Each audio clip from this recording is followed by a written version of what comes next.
اس کے مطابق آپ کو ایکٹ کرنا ہوگا. اس میں انکمپیٹنس بھی ڈیفینیٹلی بہت بڑا رول ہے. ٹھیک، حسن نثار صاحب بہت ڈیفرنٹ پرسپیکٹو سے بات کرتے ہوئے لیول آف کمپیٹنس کی بات کر رہے ہیں کہ یہ بھی ایک امپورٹنٹ فیکٹر ہے، لیکن ساتھ دیگر بہت سے بھی فیکٹر، اس لیے انہوں نے ہماری دیگر کو آپشن نہیں لیا. شہزاد چودھری صاحب، دفتر خارجہ کی جانب سے افغان نائب سفیر کو طلب بھی کیا گیا ہے، ڈوزیر بھی دیا گیا ہے، اور جو ذمہ داری قبول کی گئی تھی جس گروپ کی جانب سے کہا گیا کہ وہ وہاں سے آپریٹ کر رہا ہے، افغان سرزمین استعمال ہو رہی ہے، وہاں سے بھی اسی طرح کے بیانات آتے ہیں. یہ تو معاملہ کہیں سیٹل ڈاؤن ہوتا دکھائی نہیں دیتا. ہمارے ہاں جو کچھ ہوا گزشتہ چند دنوں میں چاروں صوبائی دارالحکومتوں میں، ہم کسے ذمہ دار ٹھہرائیں گے؟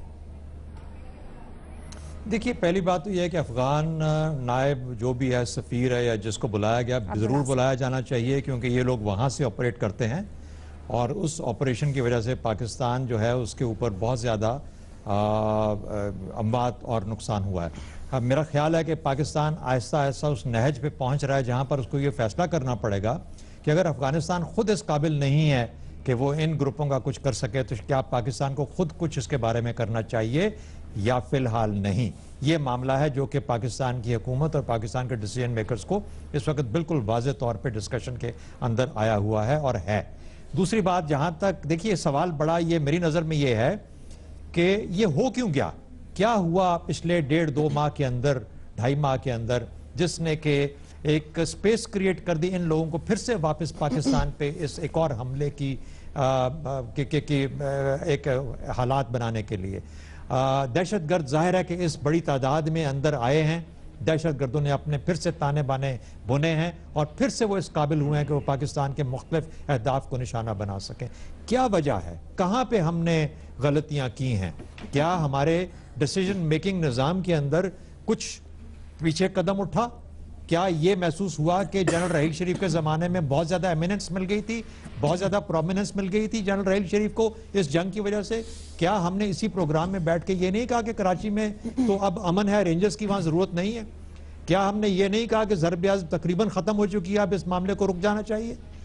میرا خیال ہے کہ ہم نے وہ ماحول پیدا کیا ہے جہاں پر کہ میرا لیڈرشپ کے لیول کے اوپر 2 قدم پیچھے اٹھائے گئے ہیں. زیادہ کنزرویٹو ہوئی ہے، زیادہ ریزروڈ ہوئی ہے، اپنے آپ کو سامنے لے کے سامنے نہیں آئی. اور یہ جنگ حالانکہ جوں کی توں جاری تھی، جو ہی سپیس کریٹ ہوئی یہ دشمن آپ کے اندر اوپر گھسایا اور اس نے آ کے اپنی پھر سے وہ جگہ بنائی جس کو کہ آپ نے پچھلے 7-8 سال میں آپ مجموعی طور پر وفاق اور صوبوں کی سب قیادت کو اس میں کاؤنٹ کر رہے ہیں؟ میں سمجھتا ہوں اس میں تمام ذمہ دار ہیں. میں نہ فیڈرل گورنمنٹ کو کہتا ہوں نہ صوبائی، ہر صوبے کے اندر. سندھ کیا کر رہا ہے؟ وہ یہ کہتا ہے کہ ہمارے لوگوں کو نہ پکڑو، باقی جو مرضی کرنا کرو. MKM والے بھی یہ کہتے ہیں، باقی بھی یہ کہتے ہیں. سرحد والوں نے ویسے ہی فوج کے ہاتھ میں ہر چیز دے دی ہوئی ہے. بلوچستان کو پتہ ہی نہیں کہ فوج کیا کر رہی ہے وہاں پہ. پنجاب میں وہ کہتے ہیں فوج اندر نہ آئے، رینجرز کو ہم نے نہیں دینا. کس کو کیا شہزاد چودھری صاحب کہہ رہے ہیں ہر قیادت اور ہر قائد ذمہ دار ہے، کرنا پڑے گا فیصلہ سازی کے نظام میں کہیں نہ عائشہ کہیں کو ریویو کرنا پڑے گا، اپنے فیصلوں کو اور اپنے طرز اور اپنے انداز کو ریویو کرنا پڑے گا. فیصلہ سازی کو ریویو کرنا پڑے گا. شہزاد صاحب آگے بڑھیں گے.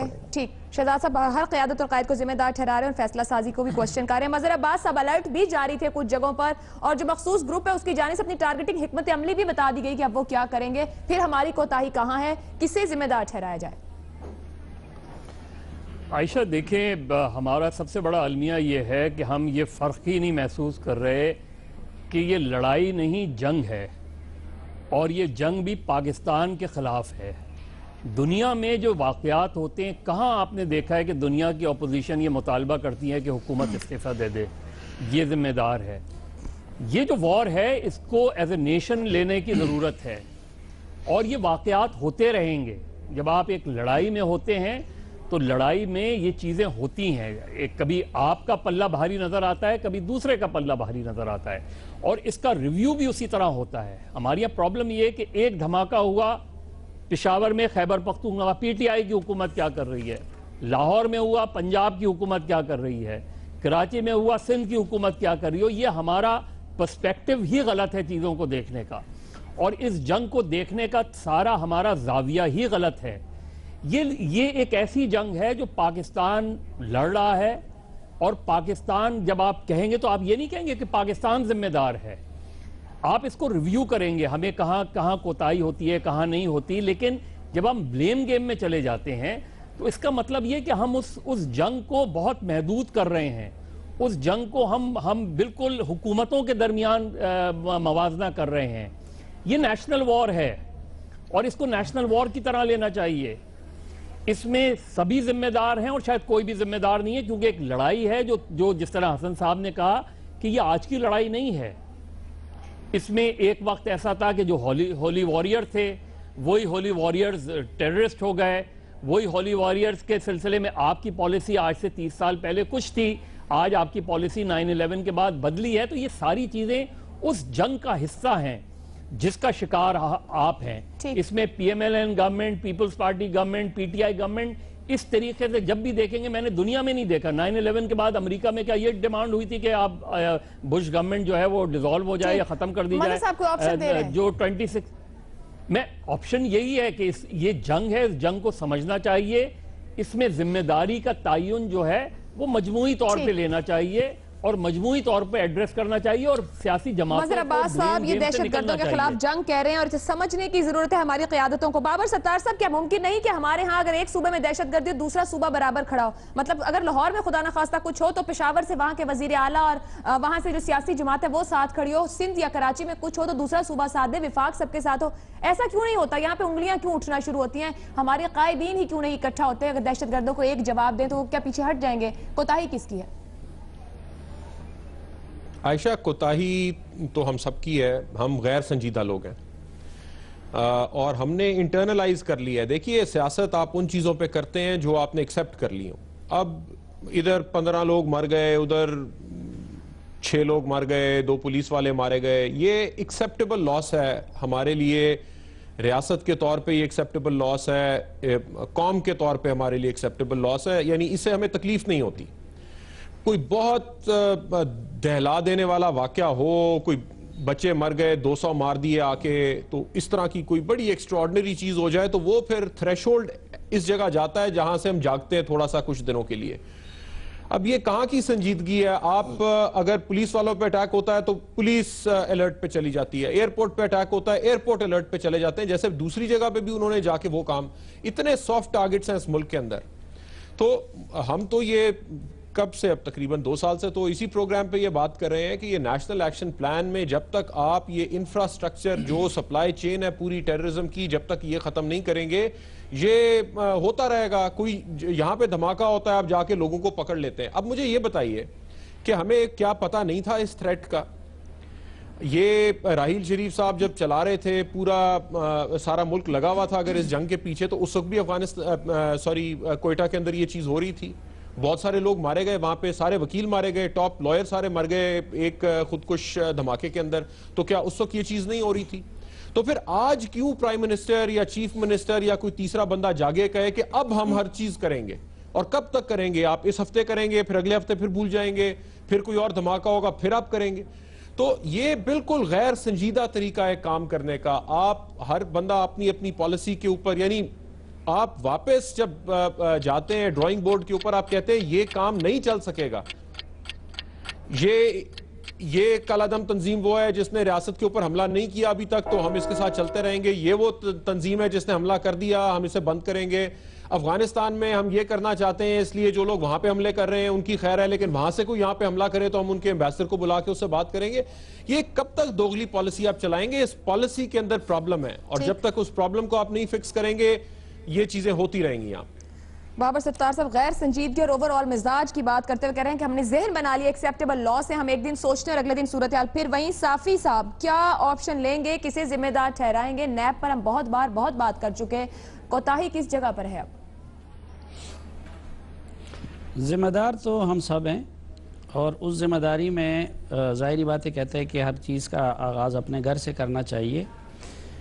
جب تک ہم سب پاکستانیوں کو ایک جیسا نہیں سمجھیں گے, جب تک ہم سب پاکستانی علاقوں کو ایک جیسا اہم نہیں سمجھیں گے, جب تک ہم سب پاکستانیوں پہ یکساں قانون کا اطلاق نہیں کریں گے, تب تک آپ 1000 آپریشن کر لیں, کچھ بھی کر لیں, اس ملک میں امن نہیں آ سکتا. آج حالت یہ ہے, آپ کی سرخی میں بھی ہے 4 صوبائی دارالحکومتوں میں. آپ نے انٹرو میں بھی کہہ دیا کہ 4 صوبائی دارالحکومتوں میں آج پشاور میں حملہ ہوا. پشاور کے حملے سے پہلے اگر تو اس کو آپ لوگ پاکستان کا حصہ سمجھتے ہیں, غلنائی کا ذکر کر رہے ہیں, مومن ایجنسی میں کا ذکر کیا لاہور کے ساتھ. اچھا,